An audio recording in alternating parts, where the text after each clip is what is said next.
Assalamualaikum warahmatullahi wabarakatuh.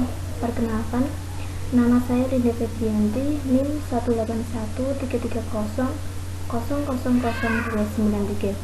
Saya dari kelas 4 PGSD A2. Di sini saya akan menjelaskan model dari pembelajaran Project Based Learning atau disingkat dengan PJBL.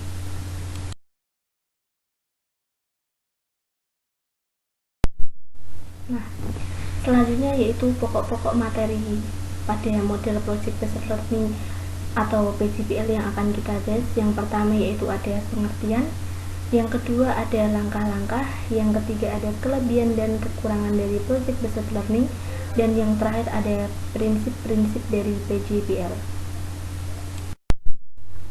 Selanjutnya adalah pengertian Project Based Learning.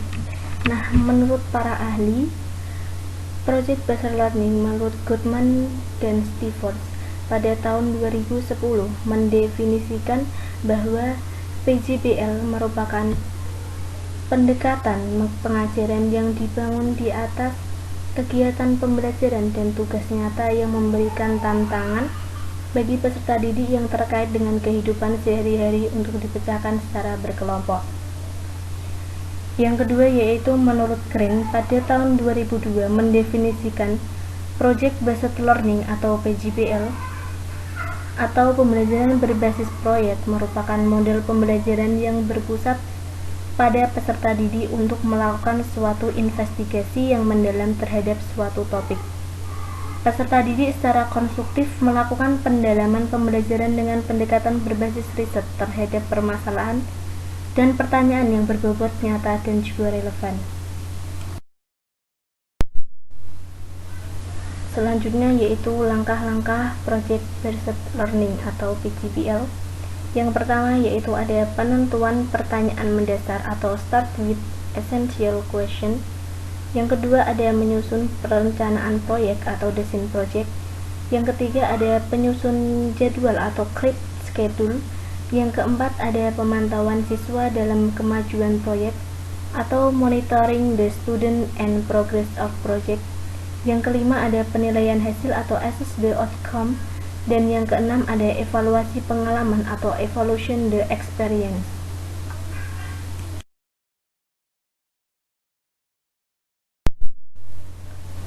Langkah-langkah PJBL yang pertama yaitu penentuan pertanyaan, yaitu pertanyaan esensial diajukan untuk memancing pengetahuan, tanggapan, kritik, dan ide peserta didik mengenai tema proyek yang akan diangkat.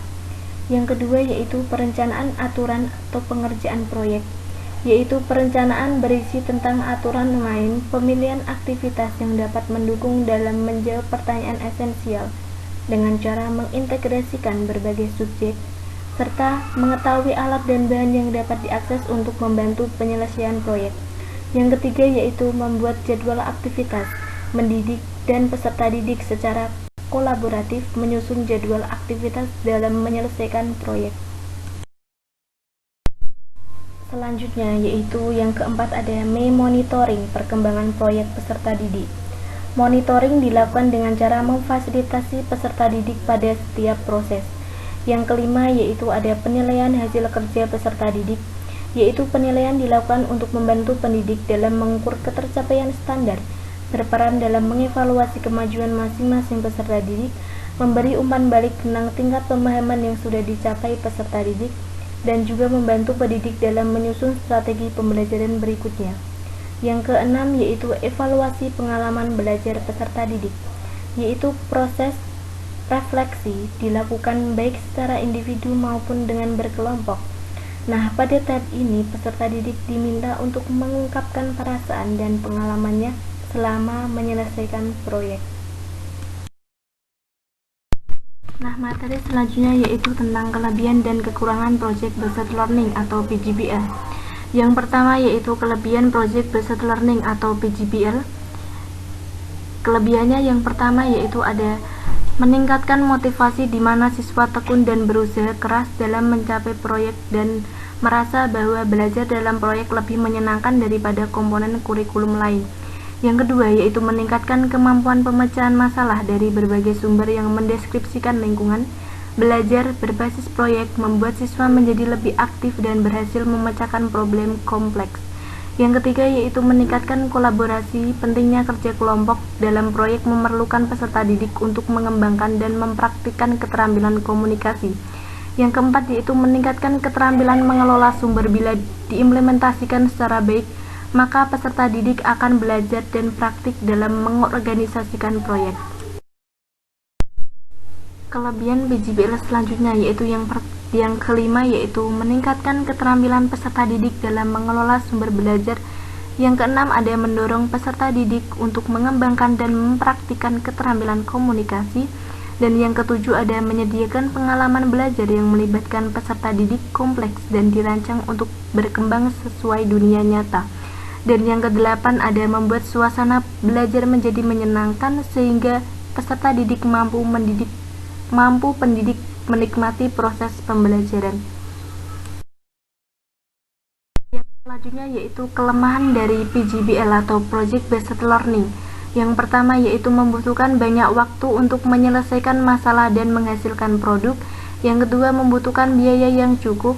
Dan yang ketiga membutuhkan guru yang terampil dan mau belajar. Yang keempat ada membutuhkan fasilitas, peralatan, dan bahan yang memadai. Yang kelima tidak sesuai untuk peserta didik yang mudah menyerah dan tidak memiliki pengetahuan serta keterampilan yang dibutuhkan. Dan yang keenam yaitu kesulitan melibatkan semua peserta didik dalam kerja kelompok.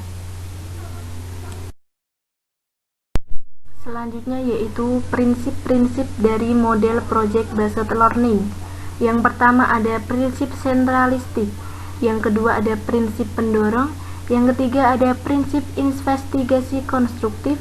Yang keempat ada prinsip otonomi. Dan yang kelima adalah prinsip realistis. Yang pertama yaitu ada prinsip sentralistik, yaitu menegaskan bahwa kerja Project Based Learning merupakan esensi dari kurikulum. Model ini merupakan pusat strategi pembelajaran di mana peserta didik mengalami dan belajar konsep-konsep inti suatu disiplin ilmu melalui proyek. Yang kedua yaitu ada prinsip pendorong.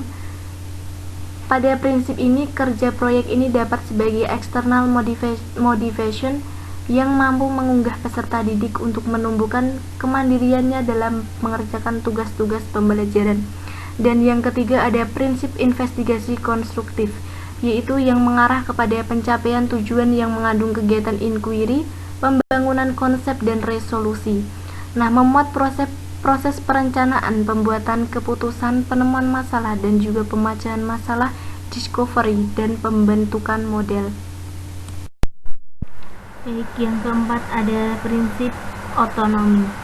Prinsip otonomi dapat diartikan sebagai kemandirian peserta didik dalam melakukan proses pembelajaran, yaitu bebas menentukan pilihan sendiri, bekerja dengan minimal surprise dan bertanggung jawab. Dalam hal ini, guru hanya sebagai fasilitator untuk mendorong tumbuhnya kemandirian peserta didik. Dan yang terakhir, yang kelima ada prinsip realistis. Prinsip ini yaitu proyek merupakan sesuatu yang nyata, bukan seperti di sekolah. Pembelajaran berbasis proyek harus dapat memberikan perasaan realistis kepada peserta didik, termasuk dalam memilih topik, tugas, peran, konteks kerja, kolaborasi kerja, produk, pelanggan, maupun standar produknya.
Baik, tadi adalah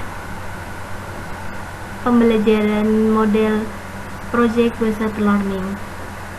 Sekian, terima kasih. Baik,